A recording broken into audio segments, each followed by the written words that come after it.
Where was I? There we go. What's your Quidditch team? Ron asked. I don't know any, Harry confessed. What? Ron looked dumbfounded. Oh, you wait. It's the best game in the world. And he was off, explaining all about the 4 balls and the positions of the 7 players, describing famous games he'd been to with his brothers and the broomsticks he'd like to get if he had the money. He was just taking Harry through the finer points of the game when the compartment door slid open yet again, but it wasn't Neville the Toadless Boy, or Hermione Granger this time. 3 boys entered, and Harry recognized the middle one at once. It was the pale boy from Madame Malcolm's robe shop. He was looking at Harry with a lot more interest than he'd shown back in Diagon Alley. Is it true, he said. They're saying all down the train that Harry Potter's in this compartment. So it's you, is it? Yes, said Harry. He was looking at the other boys. Both of them were thick-set and looked extremely mean. Standing on either side of the pale boy, they looked like bodyguards. Oh, this is Crabbe and this is Goyle, said the pale boy carelessly, noticing where Harry was looking. And my name's Malfoy, Draco Malfoy. Ron gave a slight cough, which might have been hiding a snigger. Draco Malfoy looked at him. Think my name's funny, do you? No need to ask who you are. My father told me all the Weasleys have red hair, freckles, and more children than they can afford. He turned back to Harry. You'll soon find out some wizarding families are much better than others, Potter. You don't want to go making friends with the wrong sort. I can help you there. He held out his hand to shake Harry's, but Harry didn't take it. I think I can tell who the wrong sort are for myself, thanks, he said coolly.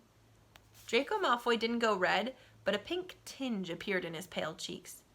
I'd be careful if I were you, Potter, he said slowly. Unless you're a bit politer, you'll go the same way as your parents. They didn't know what was good for them either. You hang around with riffraff like the Weasleys and that Hagrid, and it'll rub off on you. Both Harry and Ron stood up. Say that again, Ron said, his face as red as his hair.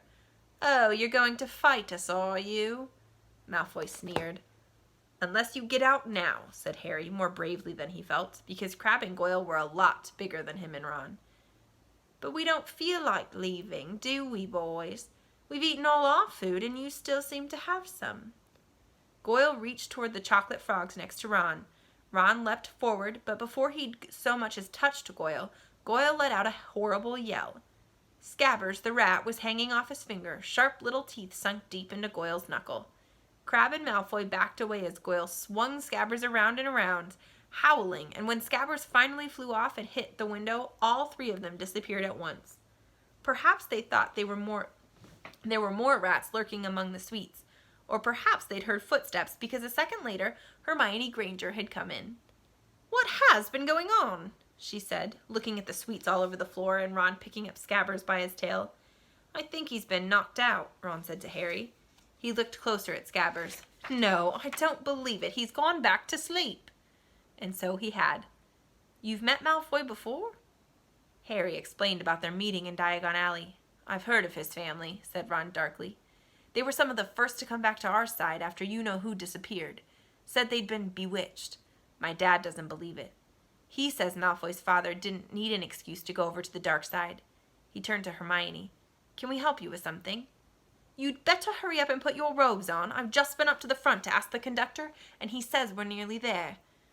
You haven't been fighting, have you? You'll be in trouble before we even get there. Scabbers has been fighting, not us, said Ron, scowling at her. Would you mind leaving while we change? All right. I only came in here because people outside are behaving childishly, racing up and down the corridors, said Hermione in a sniffy voice. And you've got dirt on your nose, by the way. Did you know? Ron glared at her as she left. Harry peered out the window. It was getting dark. He could see mountains and forests under a deep purple sky. The train did seem to be slowing down. He and Ron took off their jackets and pulled on their long black robes. Ron's were a bit short for him. You could see his sneakers underneath them. A voice echoed through the train. We will be reaching Hogwarts in 5 minutes' time. Please leave your luggage on the train. It will be taken to the school separately. Harry's stomach lurched with nerves, and Ron, he saw, looked pale under his freckles. They crammed their pockets with the last of the sweets and joined the crowd thronging the corridor. The train slowed right down and finally stopped.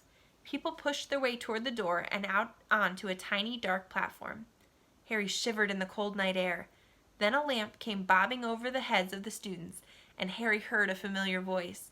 First years over here. All right there, Harry? Hagrid's big hairy face beamed over the sea of heads. Come on, follow me. Any more first years? Mind your step now. First years, follow me. Slipping and stumbling, they followed Hagrid down what seemed to be a very steep, narrow path. It was so dark on either side of them that Harry thought there must be thick trees there. Nobody spoke much. Neville, the boy who kept losing his toad, sniffed once or twice. You'll get your first sight of Hogwarts in a sec, Hagrid called over his shoulder. Just round this bend here. There was a loud, oh. The narrow path had opened suddenly onto the edge of a great black lake. Perched atop a high mountain on the other side, its windows sparkling in the starry sky, was a vast castle with many turrets and towers. No more'n 4 to a boat, Hagrid called, pointing to a fleet of little boats sitting in the water by the shore. Harry and Ron were followed into their boat by Neville and Hermione. Everyone in, shouted Hagrid, who had a boat to himself. Right then, forward! And the fleet of little boats moved off all at once, gliding across the lake, which was as smooth as glass. Everyone was silent, staring up at the great castle overhead. It towered over them as they sailed nearer and nearer to the cliff on which it stood. Heads down, yelled Hagrid as the first boat reached the cliff. They all bent their heads, and the little boats carried them through the curtain of ivy that hid a wide opening in the cliff face. They were carried along a dark tunnel, which seemed to be taking them right underneath the castle, until they reached a kind of underground harbor where they clambered out onto rocks and pebbles. Oi, you there, is this your toad? Said Hagrid, who was checking the boats as people climbed out of them. Trevor! Cried Neville blissfully, holding out his hands. Then they clambered up a passageway in the rock after Hagrid's lamp, coming out at last onto smooth, damp grass right in the shadow of the castle. They walked up a flight of stone steps and crowded around the huge oak front door. Everyone here? You there, still got your toad? Hagrid raised a gigantic fist and knocked 3 times on the castle door. We made it, guys.